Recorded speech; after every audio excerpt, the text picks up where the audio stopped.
Hello friends, అందరూ ఎలా ఉన్నారండి? వెల్కమ్ టు చాణక్యాస్ నీతి. జీవితంలో ఈ విషయాలను మీరు గుర్తుపెట్టుకోండి. కర్మ ఎవరిని కూడా వదిలిపెట్టదు. అలాగే విధి వ్రాతలను కూడా ఎవ్వరూ తప్పించలేరు. మనం ఎలాంటి కర్మలు చేస్తామో ఫలితం కూడా తప్పకుండా అలాంటిదే లభిస్తుంది. ఈరోజు నేను చెప్పబోయే ఈ చిన్న కథ మీకు జీవితంలో చాలా ఉపయోగపడుతుంది అని ఆశిస్తున్నాను. అలాగే మిమ్మల్ని ఆపదలో పడకుండా కాపాడుతుంది. ఎంత గొప్పవారైనా, ఎంత పేదవారైనా ఇలాంటి 5 స్థానాలలో తమ భార్యను కానీ, చెల్లిని కానీ, అక్కని కానీ, తమ ఇంట్లోని ఆడవారిని కానీ ఒంటరిగా వదిలి వెళ్ళకూడదు.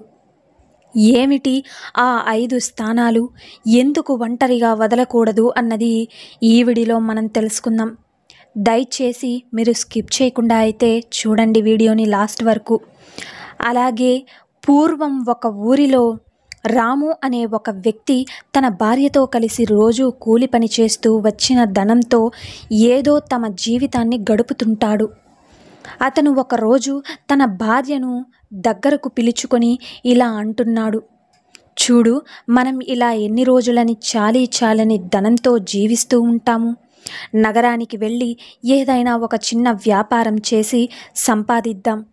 ఎన్ని రోజులు ఈ కూలీ పనులు చేస్తాం అని అంటాడు. భర్త మాటలు విన్న భార్య కూడా సరే అని చెప్పి అప్పటి వరకు వాళ్ళు సంపాదించిన ధనం, బంగారం తీసి వ్యాపారం కోసం పెట్టుబడిగా ఉపయోగపడుతుందని భర్త చేతికి ఇచ్చింది. ఇక మరునాడు ఉదయమే ఇద్దరూ కలిసి నగరానికి బయలుదేరారు. అలా కొద్ది దూరం వెళ్ళిన తరువాత ఒక దట్టమైన అడవి వచ్చింది. నగరానికి చేరుకోవాలంటే ఆ అడవిని దాటి వెళ్ళాలి. వాళ్ళు మెల్లిగా అడవిలోకి ప్రవేశించారు. అలా అడవిలోకి ప్రవేశించగానే కొంతమంది దారి దోపిడీ దొంగలు వచ్చి వారి వద్ద ఉన్న బంగారం, ధనం 2 దోచుకుని అక్కడి నుండి వెళ్ళిపోయారు. అర్థమైంది కదండి. ఇక ఇద్దరూ ఆ అడవిలో బోరున ఏడవడం మొదలుపెట్టారు. ఇప్పుడు వారి వద్ద ఏమీ మిగలలేదు. ఏడుస్తూనే ఆ అడవిని దాటేశారు. ఆ అడవిని దాటగానే వారికి ఒక ఆశ్రమం కనపడింది. అక్కడ ఒక సాధువు నిలబడి ఉండడం చూశారు.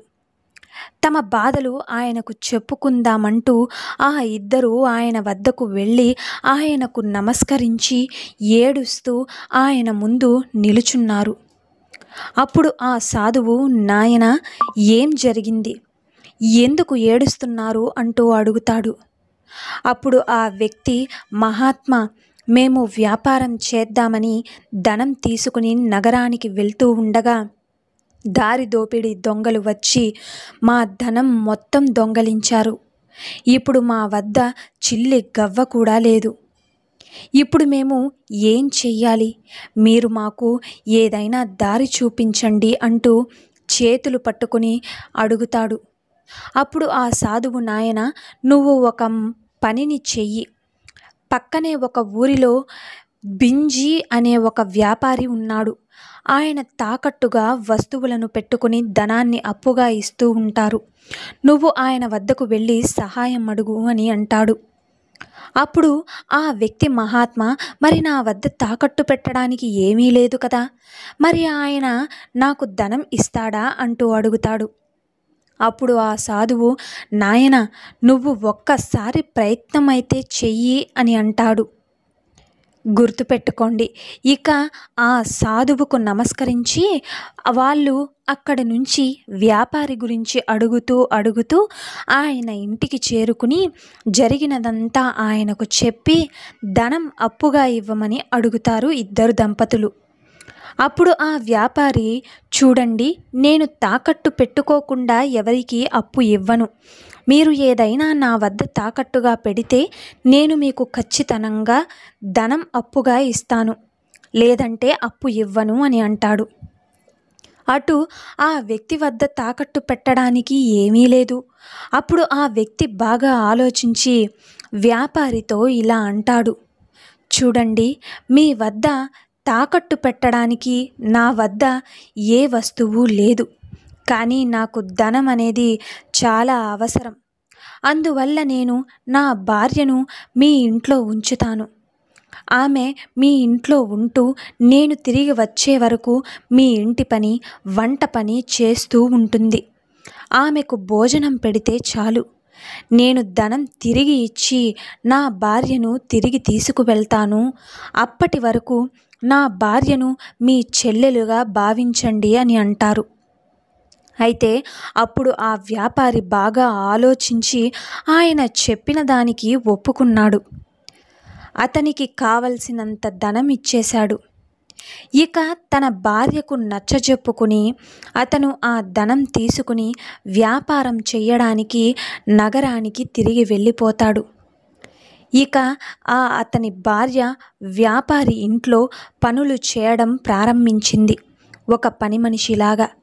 ఇక ఆ వ్యక్తి ఆ ధనంతో పండ్ల వ్యాపారం మొదలుపెట్టాడు. తక్కువ ధరలకు రైతుల వద్ద తెచ్చి దానిని ఎక్కువ ధరకు అంగడిలో అమ్ముతూ ధనం సంపాదిస్తూ ఉన్నాడు. ఇలా కొంతకాలం గడిచిపోయింది. వ్యాపారం చేస్తూ బాగా ధనం సంపాదించాడు. ఇలా 6 నెలల కాలం గడిచిపోయింది. ఇక అతను వ్యాపారికి ఇవ్వవలసిన ధనం తీసుకుని ఆ వ్యాపారి వద్దకు చేరుకుని, చూడండి, నన్ను గుర్తుపట్టారా? కొంతకాలం క్రితం నా భార్యను మీ వద్ద ఉంచి మీ వద్ద ధనం తీసుకున్నాను. దీనిని తీసుకుని మీకు కావలసినంత ధనం తెచ్చాను. దీనిని తీసుకుని నా భార్యను నాకు అప్పచెప్పండి అని అడుగుతాడు. అప్పుడు ఆ వ్యాపారి, చూడండి, నేను నిన్ను గుర్తుపట్టాను. కానీ ఒక బాధాకరమైన విషయం ఏమిటి అంటే 3 నెలల క్రితం నీ భార్య ఆరోగ్యం బాగా చెడిపోయింది. నేను మంచి వైద్యం కూడా చేయించాను. కానీ ఏమీ లాభం లేకపోయింది. ఆమె ఆరోగ్యం పూర్తిగా క్షీణించి మరణించింది అని అంటాడు. ఆ మాటలు వినగానే ఆ వ్యక్తి చాలా బాధపడతాడు. ఇక తనను తాను ఓదార్చుకుని ఆ వ్యాపారితో ఇలా అంటున్నాడు, విధి వ్రాతను ఎవరూ మార్చలేరు. అయినా మీరు మీ ప్రయత్నం చేశారు. ఆమె ఆయుష్ అంతవరకే వ్రాసి ఉంది. మీరు ఈ ధనం తీసుకోండి. నేను అప్పు తీర్చాననే సంతోషాన్ని నాకు ఉంచండి అని అంటాడు. అప్పుడు ఆ వ్యాపారి, లేదు, నేను నీ వద్ద నుండి ఆ ధనం తీసుకోలేను. ఎందుకు అంటే నేను మీ భార్యను తిరిగి ఇవ్వలేను కదా అని అంటాడు. ఆ వ్యక్తి ఎంత చెప్పినా ఆ వ్యాపారి మాత్రం ధనం తిరిగి తీసుకోవడం లేదు. ఇక ఏమీ చెయ్యలేక ఒంటరిగా మిక్కిలి బాధతో ఇంటికి వెళ్తున్నాడు. అలా వెళ్తున్న అతనికి అదే దారిలో ముందుగా కనిపించిన ఆ సాధువే ఒక చెట్టు కింద కూర్చుని ఉండడం కనిపించారు. తన మనశ్శాంతి కోసం ఆ వ్యక్తి సాధువు వద్దకు చేరుకున్నాడు. ఆ సాధువు అతన్ని చూసి గుర్తుపడతాడు. ఏం జరిగింది నాయనా అంటూ అడుగుతారు. ఇక ఆ వ్యక్తి జరిగినదంతా ఆ సాధువుకు వివరిస్తాడు. అప్పుడు ఆ సాధువు తన దివ్య దృష్టితో చూసి ఆ వ్యక్తితో ఇలా అంటాడు, నాయనా, నిన్ను ఆ వ్యాపారి మోసం చేశాడు. అసలు నీ భార్య మరణించలేదు. ఆమె ప్రాణాలతోనే ఉంది. ఆమెను ఆ వ్యాపారి ఎక్కడో దాచి ఉంచాడు. నువ్వు ఒక పనిని చెయ్యి. ఇక్కడి మహారాజు చాలా ధర్మాత్ముడు. నీకు ఆయన తప్పకుండా న్యాయం చేస్తాడు. నీ భార్యను నీకు అప్పచెప్పి న్యాయం చేస్తాడు అని చెప్తాడు ఆ సాధువు. సాధువు మాటలు విన్న ఆ వ్యక్తి ఆ సాధువుకు ధన్యవాదాలు చెప్పి వేగంగా మహారాజు వద్దకు చేరుకుని ఆయనతో ఇలా అంటున్నాడు, మహారాజా, నేను ఒక వ్యాపారి వద్ద నా భార్యను తాకట్టుగా ఉంచి ధనం తీసుకున్నాను. ఇప్పుడేమో ధనం తిరిగి ఇవ్వడానికి వెళితే నా భార్య చనిపోయింది అంటూ ఆ వ్యాపారి నాకు అబద్ధం చెబుతున్నాడు. మహారాజా, నా భార్య బ్రతికే ఉంది. మీరే ఎలాగైనా నా భార్యను తిరిగి ఇప్పించండి అంటూ అతను ఆ రాజుగారిని వేడుకుంటాడు. అతని మాటలు విన్న మహారాజు వెంటనే వ్యాపారిని అక్కడికి పిలిపించి, ఇతను నీ వద్ద ధనం తీసుకుని తన భార్యను మీ ఇంట్లో పని చేయడానికి వదిలి వెళ్ళాడా అంటూ అడుగుతాడు. దానికి ఆ వ్యాపారి, అవును మహారాజా, ఆయన చెప్పింది నిజమే, కానీ ఆమె ఆరోగ్యం క్షీణించి మరణించింది. నేను వైద్యం కూడా చేయించాను, అయినా కూడా ఆమె బతకలేదు అని అంటాడు. అప్పుడు మహారాజు, సరే అయితే ఆమె మరణించింది అని నమ్మడానికి నీ వద్ద ఏమైనా సాక్ష్యం ఉందా అంటూ అడుగుతాడు. దానితో అప్పుడు ఆ వ్యాపారి, మహారాజా, నా వద్ద సాక్ష్యం ఉంది. ఆమెకు వైద్యం చేయించిన వైద్యుడు ఉన్నాడు. అలాగే ఆమె శ్మశానంలో కాల్చిన 4 వ్యక్తులు కూడా ఉన్నారు. కావాలంటే మీరు వారిని ఇక్కడికి పిలిపించి అడగండి అంటూ ధైర్యంగా రాజుగారికి ఆ వ్యాపారి సమాధానమైతే చెబుతాడు. అతని ధైర్యాన్ని చూసి మహారాజు ఆ వ్యాపారి మాటలను నమ్మి ఆ వ్యక్తితో ఇలా అంటాడు. ఆ వ్యాపారి నిజమే చెబుతున్నాడు. మీ భార్య నిజంగానే చనిపోయిందని నచ్చచెప్పి అక్కడి నుంచి అతన్ని పంపించేస్తారు. అతను మిక్కిలి బాధతో ఆ సాధువు దగ్గరికి మళ్ళీ చేరుకుని జరిగినదంతా సాధువుకు చెబుతాడు. అప్పుడు ఆ సాధువు, అయ్యో, నేను మహారాజు ధర్మాత్ముడు, తెలివైనవాడు అని అనుకున్నా, కానీ మహారాజు ఇంత తెలివి తక్కువవాడు అని నేను అనుకోలేదు. అతను నీకు న్యాయం చెయ్యలేకపోయాడు. నువ్వు ఒక పనిని చెయ్యి. నువ్వు మహారాజు వద్దకు వెళ్ళి కేవలం 2 గంటలు మాత్రమే నన్ను మహారాజుగా ఉంచమని అడుగు. అప్పుడు నేను న్యాయం ఎలా చెయ్యాలో అందరికీ చూపిస్తాను అని అంటాడు. అలాగే ఆ సాధువు మీద ఉన్న నమ్మకంతో ఆ వ్యక్తి తిరిగి మహారాజు వద్దకు చేరుకుని ఆ సాధువు చెప్పిన మాటలను మహారాజుకు చెబుతాడు. అప్పుడు ఆ మహారాజు, నీకు నిజంగా న్యాయం జరుగుతుంది అంటే నేను ఆ సాధువును 2 గంటలు సింహాసనం మీద కూర్చునేటట్టు పెడతాను, నాకు ఎటువంటి అభ్యంతరము లేదు అని అంటాడు. అయితే నువ్వు వెంటనే వెళ్ళి ఆ సాధువును ఇక్కడికి పిలుచుకునిరా అంటాడు మహారాజు.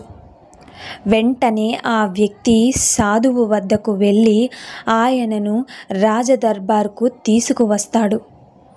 ఆ సాధువును చూసిన మహారాజు ఆయనకు నమస్కరించి తన సింహాసనాన్ని ఆయనకు అప్పచెప్పి ఎదురుగా నిలబడి ఎలా న్యాయం చేస్తాడా అంటూ చోద్యం చూస్తూ కూర్చున్నాడు. సింహాసనం మీద కూర్చోగానే ఆ వ్యాపారిని ఆ సాధువు ముందు ప్రవేశపెట్టారు. అప్పుడు ఆ సాధువు ఆ వ్యాపారితో ఇలా అంటున్నాడు. చూడు, నువ్వు అతని భార్య మరణించింది అని అంటున్నావు, దానికి సాక్ష్యాలు కూడా ఉన్నారు అని అంటున్నావు. నేను ఒక్కసారి ఆ సాక్షులతో మాట్లాడాలి, వెంటనే వాళ్లను ఇక్కడకు పిలిపించు అని అంటాడు ఆ సాధువు. వెంటనే ఆ సాక్షులను అక్కడకు పిలిపించారు. ముందుగా వైద్యుడిని పిలిచి, నువ్వే ఆమెకు వైద్యం చేశావా అంటూ అడుగుతాడు. అప్పుడు వైద్యుడు, అవును, నేనే ఆమెకు వైద్యం చేశాను అని అంటాడు. అప్పుడు ఆ సాధువు, అవును, ఆమెకు వైద్యం చెయ్యడానికి నువ్వు ఆ వ్యాపారి ఇంటికి వెళ్ళేవాడివా, లేదా ఆ వ్యాపారి ఆమెను మీ ఇంటికి తీసుకువచ్చేవాడా అంటూ అడుగుతాడు. అప్పుడు ఆ వైద్యుడు, స్వయంగా వ్యాపారి మా ఇంటికి వచ్చి వైద్యానికి కావలసిన మందులన్నీ తీసుకువెళ్ళేవాడు అని చెప్పాడు. అప్పుడు ఆ సాధువు నిజంగా ఆ మందులన్నీ ఆమె కోసమే తీసుకువెళ్తున్నాడో లేదా వేరే వారి కోసం తీసుకువెళ్తున్నాడో నీకు ఖచ్చితంగా తెలుసా అంటూ అడుగుతాడు. అప్పుడు ఆ వైద్యుడు, మందులు అయితే తీసుకుని వెళ్ళేవారు, కానీ ఆమె కోసమే అనేది నేను ఖచ్చితంగా చెప్పలేను, ఎందుకంటే ఆమెను నేను ఎప్పుడూ కూడా చూడనేలేదు అని అంటాడు. అప్పుడు ఆ సాధువు, నువ్వు వ్యక్తి రోగం చూడకుండానే మందులు ఇస్తున్నావు, ఇది చాలా తప్పు, నువ్వు ఇచ్చిన మందుల వల్లే ఆమె మరణించి ఉండవచ్చు అని అంటాడు సాధువు. అలాగే సాధువు మాటలు వినగానే ఆ వైద్యుడు గజగజ వణికిపోతున్నాడు. అతను భయంతో ఇలా అంటున్నాడు, లేదు లేదు, అలా జరగలేదు, ఆయన రోగం గురించి చెబితేనే నేను మందులు ఇచ్చాను, అంతకు మించి నాకు ఏమీ తెలియదు అని అంటాడు. అప్పుడు ఆ సాధువు, లేదు, నీ మందుల వల్లే ఆమె మరణించి ఉంటుంది, దానికి గాను నీకు శిక్ష పడవలసిందే, నీకు 6 నెలల కారాగారం, 100 కొరడా దెబ్బ శిక్షలు విధిస్తాను అని అంటాడు. అది విన్న వైద్యుడు ఏడుస్తూ ఆ సాధువు కాళ్ల మీద పడి, మహాత్మా, నన్ను క్షమించండి, నేను తప్పు చేశాను, నేను ఎవరికీ వైద్యం చేయనే లేదు, ఆ వ్యాపారి నాకు ధనం ఇచ్చి ఇలా సాక్ష్యం చెప్పమన్నాడు, ధనంపై ఆశతో నేను తప్పుడు సాక్ష్యం చెప్పాను, ఇదే నేను చేసిన తప్పు అని అంటాడు. అప్పుడు ఆ సాధువు, ఏదైనా సరే, నువ్వైతే తప్పు చేశావు కదా, దానికి గాను నువ్వు 100 కొరడా దెబ్బలు తినవలసిందే అంటాడు. 100 కొరడా దెబ్బలు కొట్టమని ఆదేశించాడు కూడా. ఆ దెబ్బలు తింటూ నొప్పితో ఆ వైద్యుడు గట్టిగా అరుస్తున్నాడు. అతని శరీరం నుండి రక్తం కారుతుంది, నొప్పిని భరించలేకపోతున్నాడు. అతను చూసి ఆ 4 సాక్షులు కూడా గజగజ వణికిపోతున్నాడు. అప్పుడు ఆ సాధువు ఆ 4 సాక్షుల వద్దకు వచ్చి ఇలా అడుగుతాడు, మీరు ఆ వ్యాపారి చెప్పినట్టు అతని భార్యను మీరే తీసుకువెళ్ళి శ్మశానం దగ్గర కాల్చేటప్పుడు ఆమె ముఖాన్ని మీరు చూశారా అంటూ అడుగుతాడు. అప్పుడు ఆ 4, లేదు మహాత్మా, మేము ఆమె ముఖం చూడలేదు, ఆ వ్యాపారి ఒక పెద్ద మూటను ఇచ్చి ఇందులో రోగంతో మరణించిన ఒక శవం ఉందని, దానిని అలాగే తీసుకువెళ్ళి కాల్చేయమని చెప్పాడు, మేము అలాగే చేశాము, మేము ఆమె మొహం చూడలేదు అని అంటారు. అప్పుడు ఆ సాధువు, మీరు వ్యక్తిని చూడకుండానే ఖననం చేస్తారా, ఒకవేళ అందులో ప్రాణాలతో ఉండి స్పృహ తప్పిన వారు ఉంటే అలానే కాల్చివేస్తారా, మీరు పెద్ద తప్పునే చేశారు, దీనికి గాను మీకు 1 సంవత్సరం పాటు కఠిన కారాగారం విధిస్తున్నాను అంటూ వాళ్ళకి శిక్ష విధించాడు.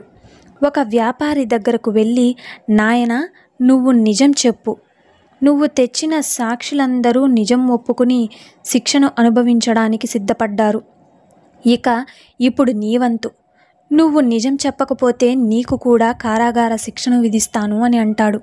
అప్పుడు ఆ వ్యాపారి భయపడుతూ, మహాత్మా, నన్ను క్షమించండి, అతని భార్య మరణించలేదు, ప్రాణాలతోనే ఉంది, ఆమె అందానికి నేను మోహితుడిని అయ్యాను, ఎలాగైనా నా సొంతం చేసుకోవాలని ఆమెను చెడు దృష్టితో చూశాను, ఆమెను శాశ్వతంగా నా వద్దనే ఉంచుకోవాలని ఇంత నాటకం ఆడాను, ఆమెను నేను వేరే ప్రదేశంలో ఉంచాను, ఆమెను ఇప్పుడు ఇక్కడికి రప్పిస్తాను అంటూ తన పనివారిని పంపించి ఆమెను రాజధానిలోకి పంపించాడు. ఆమెను చూడగానే ఆ వ్యక్తి చాలా సంతోషించాడు. వెంటనే ఆమెను తన భర్తకు అప్పచెప్పారు. వ్యాపారి చేసిన ఆ తప్పుకు అతనికి కారాగార శిక్ష విధించారు. ఇదంతా చూస్తున్న మహారాజు ఆశ్చర్యపోయాడు. ఆ సాధువుకు నమస్కరించి, మహాత్మా, మీరు చాలా గొప్పవారు, మీరు ఈరోజు నా వల్ల ఒక తప్పు జరగకుండా చేశారు, అలాగే ఇలాంటి తప్పులు జరగకుండా ఉండాలంటే ఏం చేయాలో చెప్పండి అంటూ అడుగుతాడు. అప్పుడు ఆ సాధువు, మహారాజా, నేను చెప్పే ఈ 5 విషయాలను మీరందరూ గుర్తుంచుకొని మీ జీవితంలో ఆచరిస్తే అసలు ఇలాంటి తప్పులు జరగవు. ఎప్పుడైనా సరే ఇలాంటి 5 స్థానాలలో 5 సమయాలలో మీ భార్యను ఒంటరిగా విడిచిపెట్టరాదు. అందులో మొదటిది, తన భార్యను అనారోగ్యం కలిగినప్పుడు భార్యని ఒంటరిగా విడిచిపెట్టి ఎక్కడికి వెళ్ళరాదు. భర్త ఎల్లప్పుడూ భార్య కష్ట సుఖాలలో తోడుగా ఉండాలి. ఆమెకు ఆరోగ్యం క్షీణించినప్పుడు ఆమెకు దగ్గరుండి సేవలు చేయాలి. ఇక రెండవది, తన భార్య ఏ తప్పు చెయ్యకపోతే ఎవరైనా ఆమెపై తప్పుడు నిందను వేస్తే అలాంటి సమయంలో ఆమెను నిందించి ఆమెను వదిలి వెళ్ళకూడదు. నిజాలు తెలుసుకుని ఆమెకు తోడుగా ఉండాలి. భార్యను ఎల్లప్పుడూ అర్థం చేసుకోవాలి. ఇక మూడవది, ఎంతటి బంధువైనా సరే తన భార్యను ఒంటరిగా వేరే పురుషుని ఇంట్లో వదిలి వెళ్ళకూడదు. కామవాసన ఎంతటి వ్యక్తినైనా బలహీనుడిని చేస్తుంది. ఇక నాలుగవది, ఎంత పని ఉన్నా కూడా మన భార్యను అన్నదమ్ములు, తండ్రి తప్ప అన్యుడు ఎవరైనా సరే వారి వెంట మన స్త్రీని అస్సలు పంపకూడదు. ఇక ఐదవది, మనం ఎంత కష్టమైన పరిస్థితుల్లో ఉన్నా కూడా పూర్వపు శత్రువుల ఇంట్లో మన స్త్రీని ఉంచకూడదు. శత్రువు ఎప్పటికైనా శత్రువే. కాబట్టి ఈ విధంగా అయితే చాణక్యులు మనకి ఈ 5 నీతి శాస్త్రాలను మనకి ఈ విధంగా అయితే చెప్పడం జరిగింది. ఈ 5 స్థానాల్లో స్త్రీని ఎప్పటికీ కూడా ఉంచకూడదు. సో మీరైతే తెలుసుకున్నారు కదండి. ఈ వీడియో మీకు నచ్చిందని అనుకుంటున్నాను. నచ్చితే చిన్న లైక్ చేయండి. అలాగే మన ఛానల్ని ఎవరైనా స్టార్టింగ్ చూస్తున్నట్లయితే సబ్స్క్రైబ్ చేసుకోండి. ఇలాంటి చాణక్య నీతి మరిన్ని మోటివేషనల్ వీడియోస్ మీకు నోటిఫికేషన్ రూపంలో రావాలంటే పక్కనున్న బెల్ సింబల్ని క్లిక్ చేయండి. అలా చేస్తే నేను పెట్టే ప్రతి వీడియో మీకు నోటిఫికేషన్ రూపంలో వస్తుంది. So thank you for watching friends. రేపటి వీడియోలో చాణక్యులు గారు ఏ మంచి మాటలను, ఏ మంచి సూక్తులను మనకి చెప్పబోతున్నారన్నది మనం రేపటి వీడియోలో అయితే తెలుసుకుందాం.